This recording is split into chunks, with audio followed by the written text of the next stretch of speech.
Bring your own guitar, old buddy. Bring your old guitar. We'll talk and drink and laugh and sing, but bring your own guitar.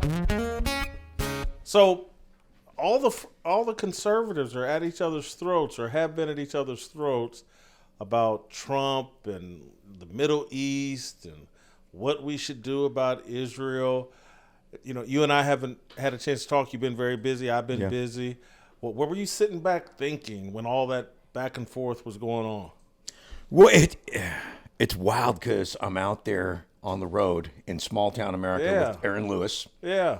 Who there's no bigger flag waver out there singing songs right now, and just traveling to all these small towns and a lot in California. Small farm you guys were towns. in Turlock. Yeah, so you're looking around and you're seeing all these people divided on what should happen and what shouldn't happen, and what we thought we were promised and what we're getting. Yes. And I think my personal opinion is we just got to hold tight. We're only a couple months into this thing, and it's never going to go. I just think that everything's coming off the truck right now. From whatever you want to call it, the deep dark state or whatever. Yeah. I just think it's all coming off the truck, and they're throwing everything they can, every wrench they can at Trump to mess up whatever he's trying to do. And now he's got to be involved in these world conflicts when he was just trying to do the borders and the stuff that America needed done. And I think that I think we got to wait it out, and we got to know that it's. There's a lot of diversion going on, and it's trying to cause division within division, anything to break up the momentum. That's what I think is so fascinating about you and Aaron being on the road. Aaron's show is so patriotic. Oh my gosh. And so pro-Trump. Yeah. And so was it any different? Well, I was going to say, I was telling the guys before the show, we were in Turlock, California, Central California farmland, off the grid of LA, San Francisco, Sacramento, San Diego, California farmland where people are working for a living and people don't have a lot of time to deal with. Yeah, they're not on. Yeah, with all that we got kids to raise and Yeah. jobs to do. His crowd, I would say his crowd was 50%, probably 50% conservative Mexican American, and 50%, conservative America. You know what I mean? That whole mix of people that are citizens now, that believe in how the Constitution works, how the country works, and it's everywhere I go, Jason. It's like you see all this stuff on the news, and then I go into these small towns and see these shows, and it's like, wow, everybody's just kind of like, there's a lot more conservatism and faith. And where there's supposed to be racism, I'm seeing mixed families, all different sorts of races that are coming to his shows, wearing Trump hats and flags.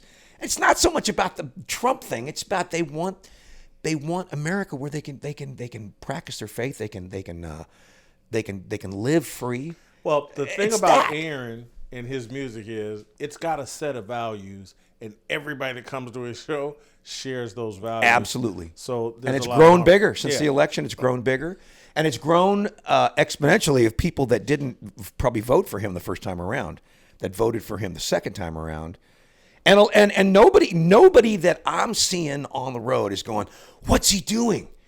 What is he doing right? What's he doing? That's not what he promised." Everybody's just going, "Man, we got to wait it out. There's a lot of crap up there in D.C." Speaking of waiting it out, how much longer are we going to make us wait on Bridgette Tatum, one of your great friends? Welcome to BYOG. Well, you got me Bring your own guitar. And wow, do we have a special guest today. Longtime friend of Jeffrey Steele. Yes. One of the great songwriters and singers in Nashville, Bridgette Tatum. Welcome to BYOG. Thank you for Welcome, having Bridgette. me. To have you here. Thank you. Awesome This to is have kind of fun to sit here and listen to y'all talk. I think I could We could talk. probably fix America by the time we get done. Me and Jason are good at two things, right? talking and eating food. Yeah, eating food. That's why he was sweaty when I came in. He was working it off. Bridgette, when did you meet Jeffrey? How long you guys been friends? Oh my gosh, since you were playing over at 3rd and Lindsley. Mm-hmm. Since you actually were over there on whiskey and full bore playing. Yeah, over that was there when at I was 3rd and drinking Lindsley. my drinking days. Man. When I'd have a bottle of Jack Daniels on stage with me. It was incredible, though, I'll tell finish you. it. I'm glad that you got over that, but it was kind of incredible to watch you work. You would hold that whole bottle and rock out. Is that what I'm going to have to do? I don't know if I can do that. But it was an amazing show, and I would always go over there. I was working in cosmetics at the time. What year is this? Mall. This is probably early 24, 2000s. Probably 24, Yeah, 'cause I 2000, got sober in 2001, somewhere in 09, there, so it was 2002. 2001. Somewhere in 2002. there, You were just out of high school, Bridgette? I was, She had to be. Yeah. I was 22 when I came here, turning 23. So I probably was around you, 24ish, sometime like that. Make sure to subscribe to the BYOG Bring Your Own Guitar YouTube channel. Jeffrey Steele and I will be bringing you exclusive interviews and performances with amazing musical guests. Don't miss out. But bring your own guitar. And how did you maybe like let everybody know, like how did you jump into the scene? How did you get noticed? How did you get started? I showed up. That's the first thing I did. I came here and I went to college. I learned everything I could learn about contracts, everything I could learn about the business, songwriting skills. Trisha Walker was my songwriting instructor, so I would shut up and listen. That's how I learned, and I didn't make a noise in this town for 2 years. Wait, Trisha Yearwood was your song? Oh, Trisha Walker. Oh, I thought Trisha Trisha Walker. I know Walker was Trisha my Walker. I thought songwriting you said instructor, Trisha yeah. Yearwood. 'Cause you got a Trisha Yearwood thing. I got a wanna get Trisha to. thing Yeah, I going wanna on. get to Yeah, that. a whole thing yeah. around it. But Trisha Walker was my songwriting instructor, and they had all the courses on the contracts. And I thought, that seems pretty important in this business to know what those pages say when they lay them down in front of me. And I'm glad that I took my time just being quiet, learning who the songwriters were. Chris Wallen. I ended up on an elevator with Chris Wallen one day, and then a friend of mine had a hunch that me and a guy named Ronnie Samoset, who wrote That Kind of Girl for Patti Loveless. Oh, yeah. She said, y'all have got to meet each other. And he ended up being one of the greatest mentors that I ever had, wrote with me every Thursday. And I couldn't take anything in there that was too crazy, where he, Italian and shoot, he's cocaine and weed and cigarettes and everything all day. Nothing I got into, thank you, God. But that was my mentor who played an invisible piano in the middle of the room. And I thought, you can do this any way you want to as long as it's right. As long as the music turns out right. Man wasn't even playing an instrument, but taught me a lot, in a rhyming, everything. So that's kind of how I started being quiet for the first couple years that I was here. That being quiet, shut up, is that your upbringing as a kid, what your parents instilled in you? How'd you develop that strategy? It seems like most people come here, I'm gonna set Nashville on fire, I'm gonna set the world on fire. I don't think you can have an ego in anything that you don't own, and if you don't understand it, I think it's a gift, and I think you need to figure out how to use it, and being quiet can kind of help you figure that out. Psalm 46:10, be still and know that I am God, tells me I am not God, he is. So being quiet and learning what directionally he wanted me to do is what I did, and studying. My studying was not necessarily going out and drinking with everybody and all the things, even though, I love tequila and I'll do a shot with you, but my thing was studying what this business was about, because that animal you don't get when you find out you have a gift. You don't get it till you get where it's at. So you've got to study that animal alongside what God already gave you to know even directionally what to do. A lot of wisdom. That's a lot of wisdom for a young woman. And and to your point, my dad would always tell me, just shut up and listen. Yeah.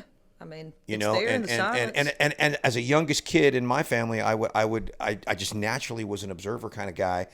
And I think that's why I became a songwriter, because I would just stand there and watch everybody talking and, manufacture stuff in my head and what I thought it was or what it looked like. And and that's, I think as a songwriter that we have to do that to constantly keep the information coming in. Well, we can't hear the song if we don't. Yeah. What do you always say? What are you saying? Listen for the song?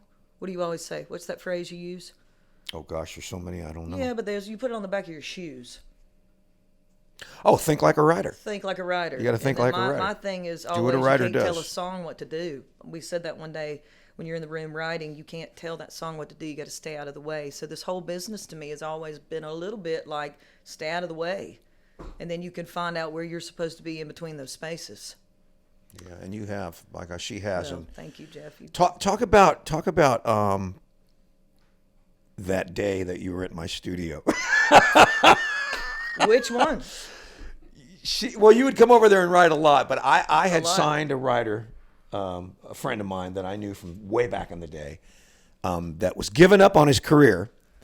And I saw him in a Love this story. Starbucks. I said, "What are you doing?" He was filling out an application for a Home Depot. I go, "What are you doing?" He goes, "Ah, man, just hitting walls, man." I said, "You need to be writing songs. You're a great talent." So anyway, I signed this kid to a publishing deal. He started writing at my studio.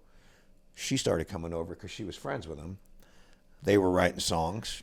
Yeah. So one day, you take it from there. Well, we tried to get him to put attention on what I was doing with my band anyway, because I was still working as an artist then and songwriter as well. But it wasn't until I played Whip and Post, when I played that with the band, he kind of went, okay, wait a minute. And so our mutual friend, Danny Myrick, we ended up writing so many songs. And again, nothing I brought through the room was too weird for him. Yeah. He'd be like, I don't know, let's just try to get after it. So at that moment is the poor songwriter story where I was living at the top of a friend's house and I didn't have anywhere to be and I'm waiting on to get in an apartment, the whole thing, and I'm driving through Franklin, Tennessee, right beside the mall where I worked at, and I just wanted to rhyme Kakalaki because I'm from South Carolina. And You did what? South Kakalaki. Explain this to Jason. Well, you're either from South Kakalaki or North Kakalaki. So South Carolina or North Carolina. So you're a Kakalak. That's what you are. And I wanted to rhyme that so bad.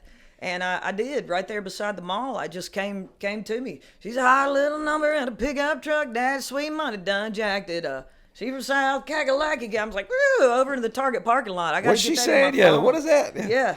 And so I had, about half of it done, and I took it in to Danny. He was writing for you, and we wrote it in that top room, right there where the stairs are. They wrote it up Finished in one of my there. rooms, and Danny brought it into me, and it was She's Country that Jason Aldean recorded. And I remember listening to the little work tape and just shaking my head going, oh my God, you got to take this in the studio and make a demo, like a full band demo, and see what it sounds like. And then, Well, at first he said, what is that? yeah. But I knew as a publisher kind of guy, I said, this is gonna spin some heads. They're either gonna hate it or it's gonna spin head. It's gonna change everything, and it did. It changed the a whole lot. landscape of country music. Sorry, y'all. You want me to? Why not? The difference between having fun or not.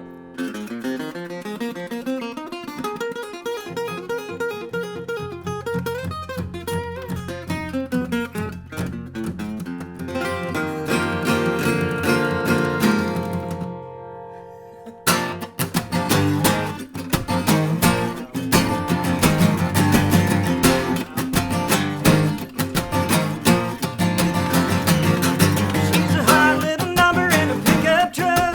Daddy's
this song, and when it came out for Jason Aldean, it catapulted him into major superstardom. And what year was it? It was 2009 was the most played song. Yeah.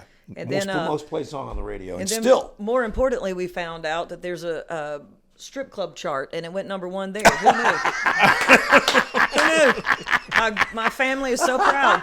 I was literally telling Butter was like, yeah, she's country, blah, blah, blah. And as soon as he played, I was like, oh, yeah, I used to hear that all the time. Yeah. I used to hang out in strip clubs. There you go, man.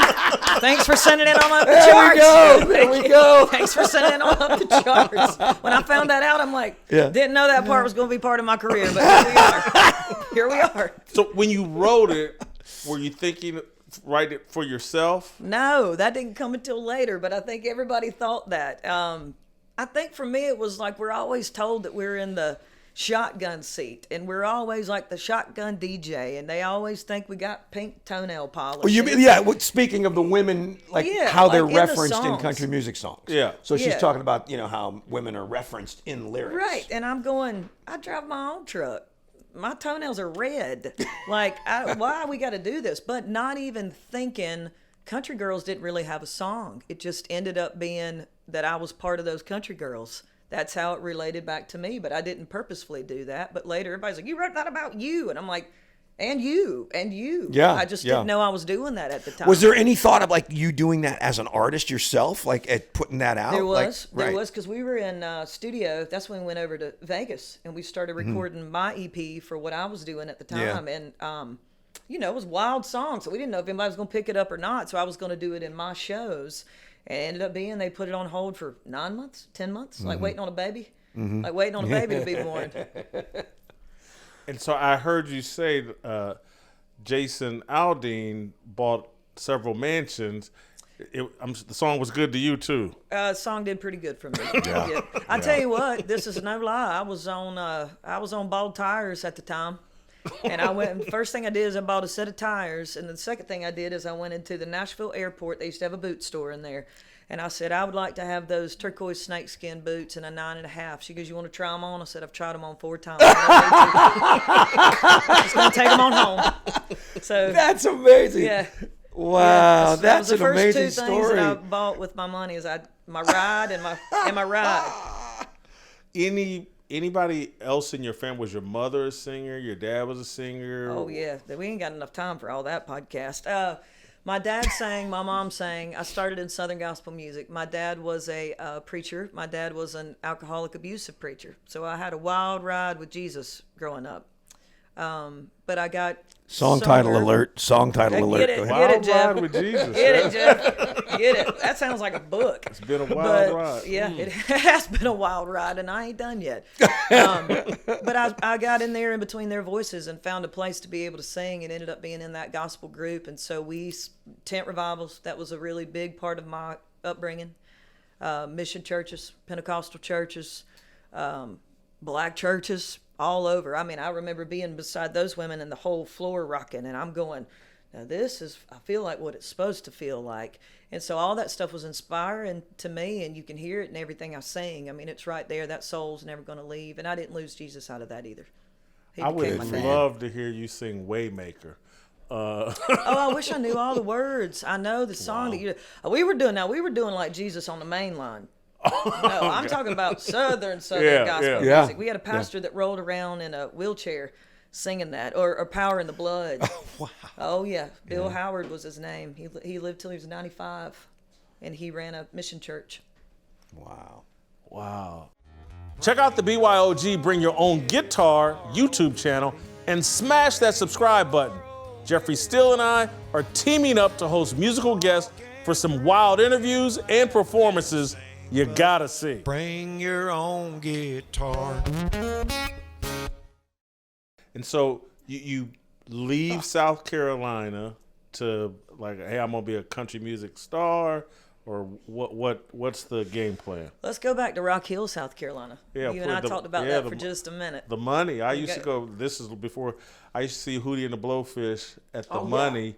This is before they were big stars. This was like a little college dive Yeah, bar when they called were The Money. up and coming. Yeah, when they were up before it, and then you turn around a couple years later, and they're the biggest thing in the world. But Oh, anyway, yeah, they were massive there in Yeah. the Carolinas for sure. Hold my hand. Yeah, cool voice. I really want to be with you.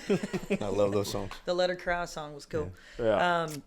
Let's go back to Rock Hill, South Carolina. Let's go back to the family. You know, my dad finally left. Thank you, Jesus. And my work ethic kicked in. So I've got 3 jobs at the time, and I'm trying to go to college. And one of those was working in a motel because I could work the late hours there. And I was going to make management there, thinking, all right, I'm going to dwindle all this workload down for the family that I'm raising. That's not mine, but kids got to eat. I've got 2 brothers and my mom as well. So excited I'm going to make management. Going to get to still take my one college course that I have. It's a big deal. Absolutely. Let's insert racism here in Rock Hill, South Carolina. I'm working. I'm 21 years old, and I didn't have change for $1. And it was a girl that had come in with her daughter, and I had just checked in 2 busloads of black choir. Asked them to sing there, and they were awesome. And they were like, "We'll come back and sing for you later." And I didn't have change. And let's talk 2 days later, she lost her job, and I didn't know that. It was connected to the motel there on Cherry Road. You know where that is, Main Drag. Yeah. And she ended up losing her job because she was housekeeping's daughter and was not supposed to be using the amenities and was at the pool with her daughter. And she came back in and took that out on me with a razor blade. And so my face gets cut. Whoa. The woman got upset That I didn't have change for $1. Yeah. and cut you with a razor blade? Yeah, I think it went something like "you effing white racist." I think it went like that if I remember it. That's pretty clear in your mind when something like this Yep. happens. She came back in a couple days later and jumped the counter. I knew who she was by then, so I'm like, "Hey," and goes off about whatever. I didn't even know it had happened because it was so clean. She just ran off, and when I turned the corner, we had a mirror that we checked our uniform in, and I just had suddenly there was just blood everywhere. all over here. So she had kind of kicked me in the kidneys and stuff when I was down and all that. And I was dating a guy at the time that was in Hatteras, North Carolina. And she had come in from Pennsylvania in a gang.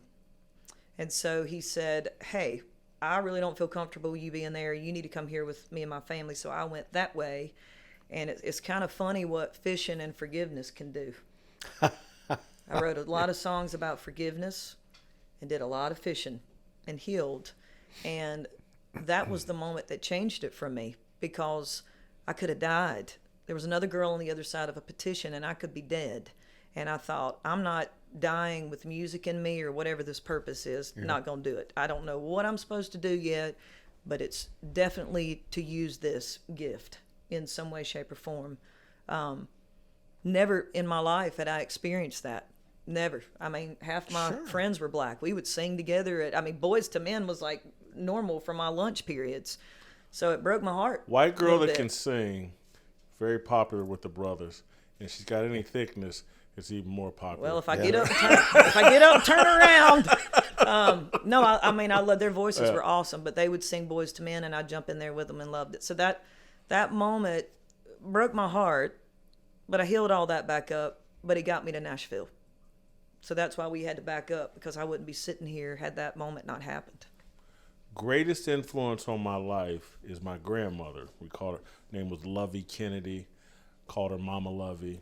The closest thing I've I met love to that. an angel. Everybody called her Mama Lovey. But her testimony is like similar to yours. The KKK, she grew up in Kentucky, came to lynch her father. Broke in the house, carried the father out. He happened to be some sort of Mason, did some sort of signal. There's another Mason in the group. They beat him up, let him go. Don't lynch him, don't kill him. But my grandma, this happened when she was like a child, and so she hated white people until she discovered Jesus Christ. And her testimony was like, Jesus just took all that bitterness and Lifted it up. anger and hatred away from me, and she, white, black, whoever, Mama Lovey, everybody, she loved everybody. Similar testimony. Yeah, I didn't have any beautiful. hate. I just knew I had to forgive her. I knew I had to forgive her. But there wasn't any hate. It was more like the confusion of why did that even have to happen? That's more what it was for me. I I wasn't even really angry at her. It was kind of a flash. I knew who her mama was. I talked to her mama every day, and I even asked him, I said, hey, could you go and find her? I want to talk to her. I mean, I'm still bleeding. And I'm like, let me just talk to her mom. I don't know what just happened. And she kind of did a spin on me with the police there, and I'm like, okay, I don't need to talk to her anymore. Just you guys do whatever you need to do. It's awful because it's just, I don't know. I don't know who decided to make that up one day and make that awful between people, but it's awful. So you say you started writing songs about forgiveness? Tons of them. You got a favorite or? No, I don't ever look at them again. I just knew that was a period of time. You were working through. I was just working through the healing. All your stuff, I really just did not. I didn't want to have anything in me towards that because I never had in my life, and I just knew I needed to write those songs to get back to a whole with that, if that makes sense. And I fished. Absolutely. It's amazing what fishing can do, y'all. Throwing a line out there and watching God be over a really big ocean while you're writing songs about forgiveness. It's kind of an incredible experience. I obviously don't know you well, but I'm gonna push you to, we need forgiveness. That's what's happened to this country. Absolutely, it's we've walked away from forgiveness, and so if it's not too much trouble, or if you can, you may want to tap back into that because that's the kind of music we need. People have forgotten the power of forgiveness, the necessariness of forgiveness. We do so many stupid things. Well, people have forgotten God. Yes. Absolutely. You got something in your hand right now that runs us every day of our life.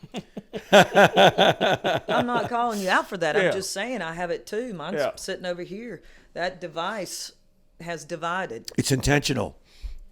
That's what I think. Absolutely. I think it's intentional. Well, there's no question. There's no question about it. Yeah. The device divided. I mean, well, we can even go further. Device divided from the devil. I mean, that's what it is to me. I mean, we've got to have it to stay in communication, but do we?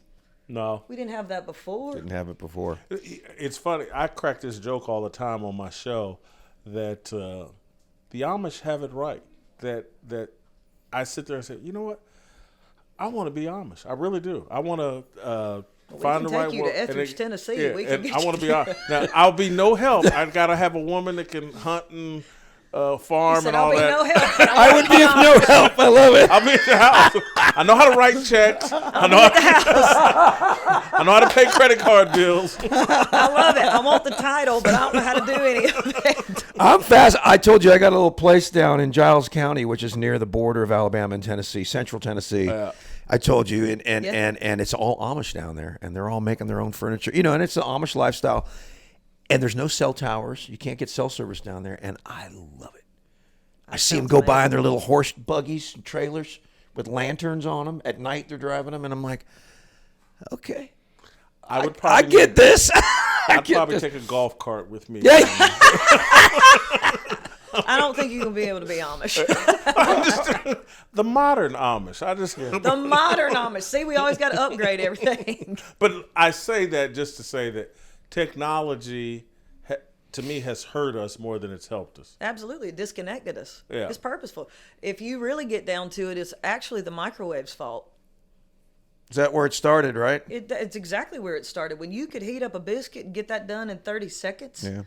And the family's not at home anymore to eat together, and the mama's too busy, and the daddy's too busy, and hey, you just heat this up in the microwave. That's a Merle Haggard song. You don't have a unit anymore. Yeah. What's a Merle Haggard? Before microwave ovens, when a woman could still cook and still that's it. would. Yeah. The best of the free life behind us now. Are the good times really over for good? It's funny. Alan Jackson, the minister in Murfreesboro. Yes. He tells the story.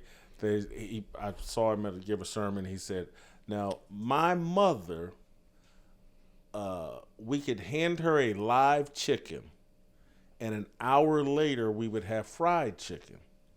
And he's like, "Love that! He's good like, chicken." And he's like, love that. He goes, "You don't understand how quickly you lose the ability." He goes, "You hand a woman a live chicken now." And she she ain't gonna grab no live chicken. Right. And it's like that was. He goes, that's just a generation or two ago that everybody knew what to do. They could take a live chicken. The next thing you know, you'd have a meal. And now it's gone. And we talked about that before. Like, the last couple generations, nobody's using their hands. If all the school systems, there's no more shop class, there's no more automotive class, you know what I mean? There's no more hand skill general things that will get you through your life and survive, like fishing. Yeah. That will take you through your life wants and are sweet things to hand down to your kids and all that follow you, you know. Well, just even and I'm not mechanically inclined. My brother very, but I used to know how to change the oil in my car. Now I you couldn't can't. Now. My You car's can't a now. computer now. Yeah. I don't know how to reprogram a computer.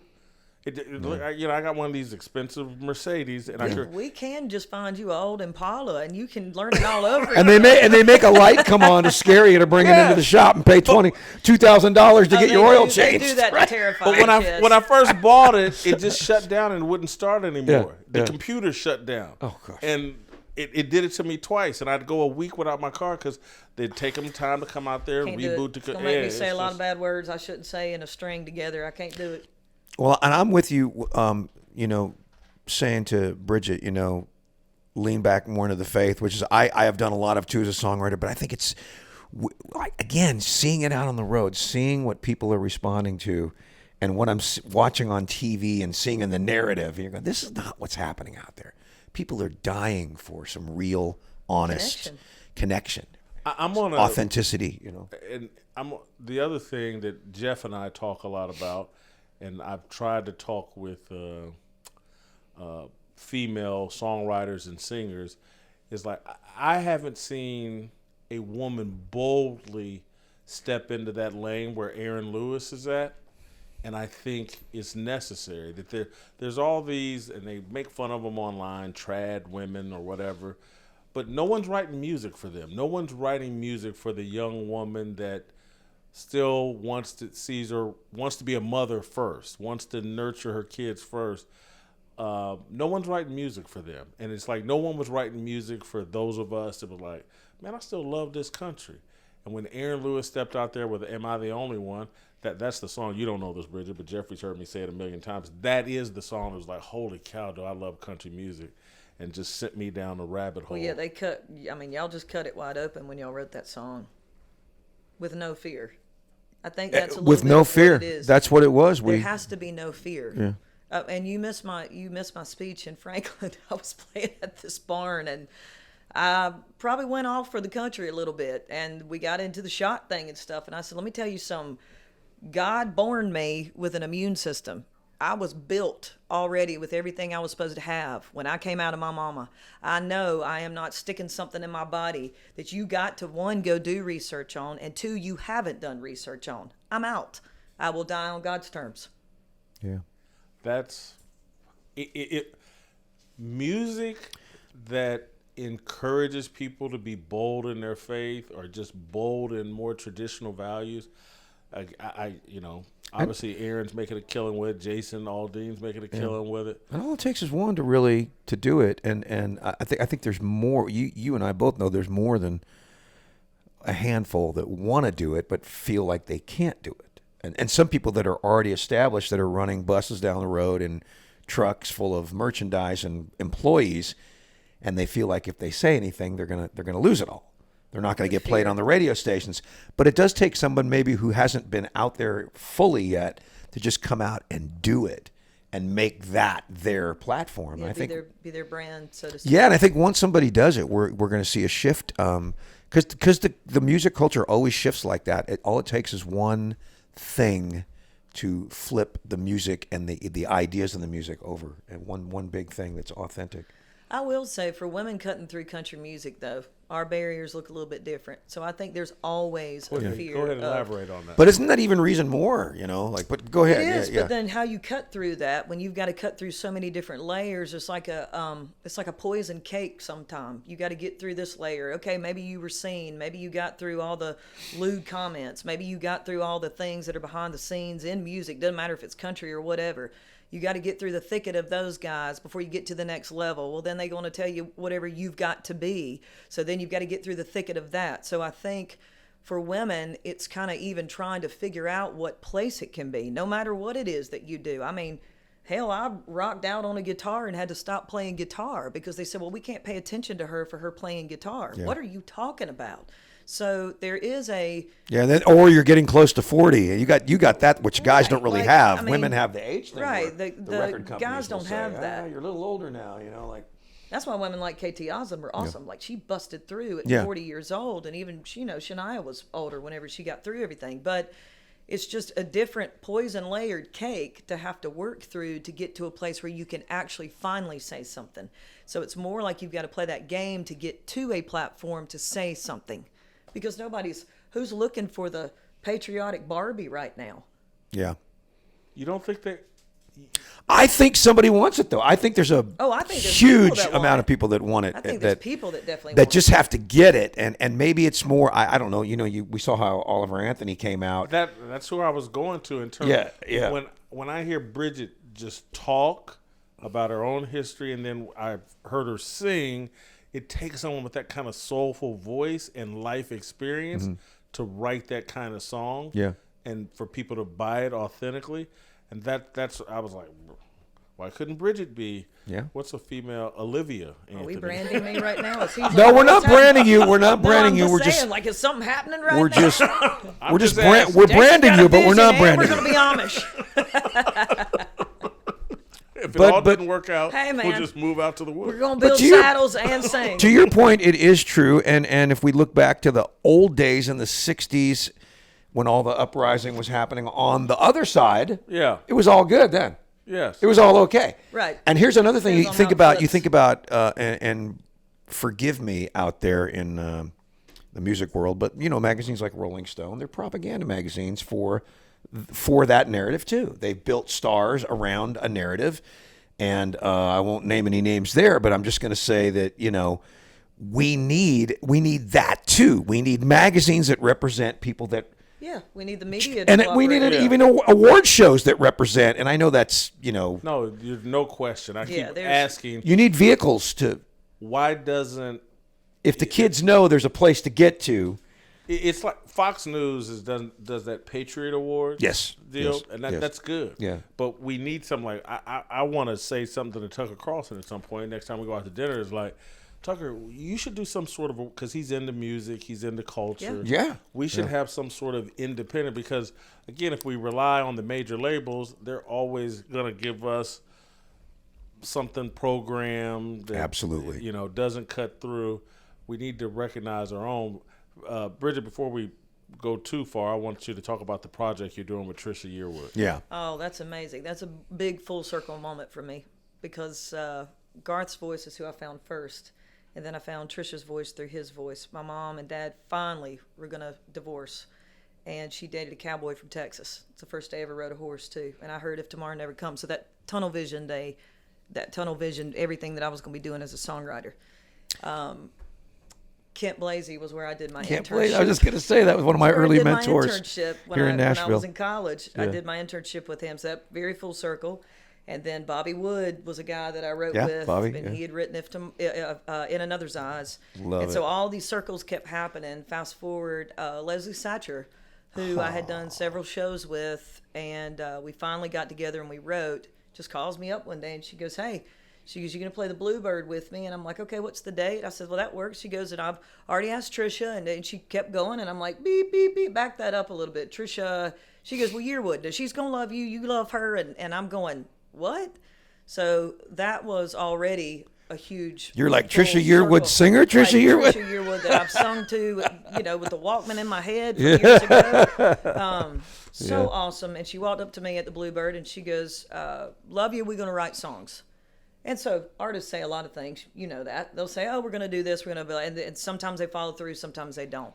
But this was a definitive follow through, and she was writing a record as a songwriter for the first time ever in her life. She had never written. They told her that she didn't need to write songs. There you go. Women don't write songs, just sing. Sing and look pretty. That's what you do. Yeah. And so she had a lot to say, and it was an honor to be part of it. And I've got 3 songs on there. Leslie's got the rest of them, basically. But a lot of songwriters on there are females, and then she included some other. Steve Dorff. Steve Dorff wrote on that record. So I'm excited. That's coming out July, around the corner. It's going to be her very first That's fantastic. songwriter record, being part of her own voice, her own record, her stories. And she's just one of the called The Mirror. sweetest people in the music business. Yeah. Oh my God, what an amazing human. And title track is The Mirror. I've never had a title track before. You probably have. Amazing, yeah. And it's the very first song that I wrote with her. Very first line I ever. That's my wrote with nickname, her. by the way. What'd you say? Title track is my nickname. Title track is your my nickname. Yeah. Your name is Goat. You have done all of it. That's what we youngins call you, the Goat. But first line I ever got to write with her, I don't know if I'm more proud of having songs or the line, but it was I've always wanted that boy that she's in love with. First line ever. Do you know that song? I do not. She's in love with the boy. With the boy. That's one of Trisha's big hits from the Huge 90s. hit for her. And I was at their house looking out at the glass, be the songwriter that has to turn around to Trisha and Leslie and go, oh my I don't gosh. think that line's right. I think it's this line. But it was the right line for the song. So I'm honored. It's very, very full circle. Confirmation, again, these things happen from God. That's like, yep, you're where you're supposed to be at the right time, right place. Just keep going. And to go way back to the beginning of the interview, the first thing you said about just keep walking and going forward. That's it. And keep doing it and be present. Sometimes And- it's just about movement. I've told people that. I'm like, you guys get focused on making money. The money finds the music. I've said that to you before. Sometimes it's just about movement.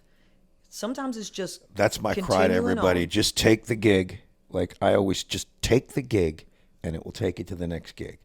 And it will take you to the next Absolutely. gig, and things will show up in your life, especially in our world, where it's just so random. Like what you do is so random, and okay, you're a musician playing a gig, but you have this other skill where you can rhyme words. How do I do that? And it's just taking the gig, showing up. You meet somebody, you meet another guy, you meet a girl. The next thing you know, you're in a room, and the next thing you know, you're in the room with Trisha Yearwood, We the finally people that wrote you were because there listening was to a on your pirate Walkman. ship. Yeah. I mean, we literally finally wrote because there was a pirate ship.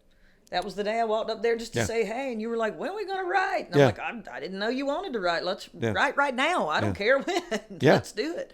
But that's how we finally, after all those years, got together to be able to actually write. Show up. Are Show you? up, man.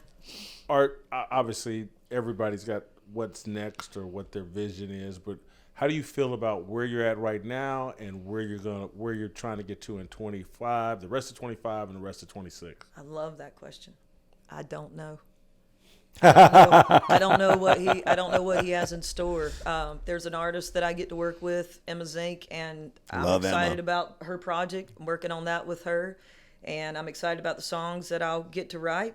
God willing, he allows me to write them. So I don't know yet. Whatever he decides he wants me to do, it's his journey. I'm just on the path. So beautiful. All right, ready?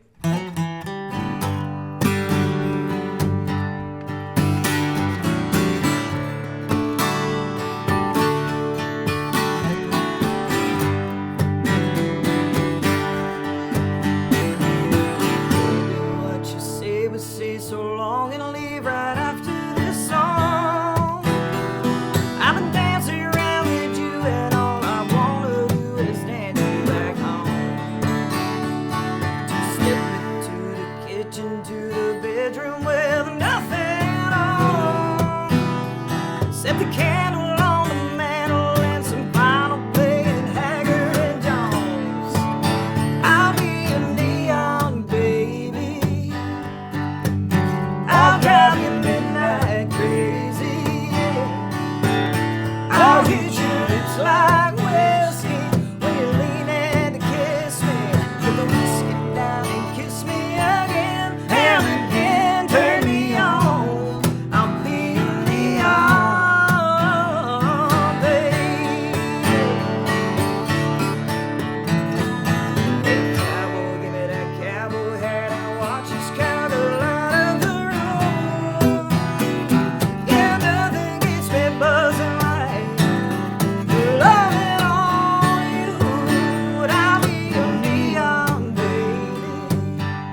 sun comes up and when it goes back down again,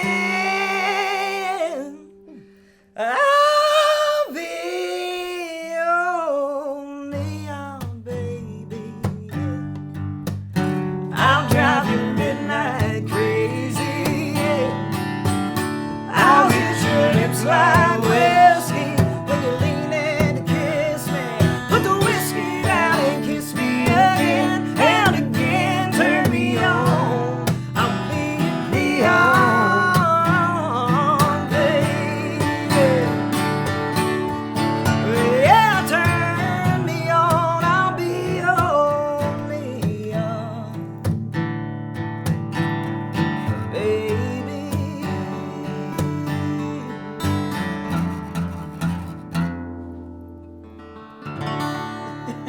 Yeah.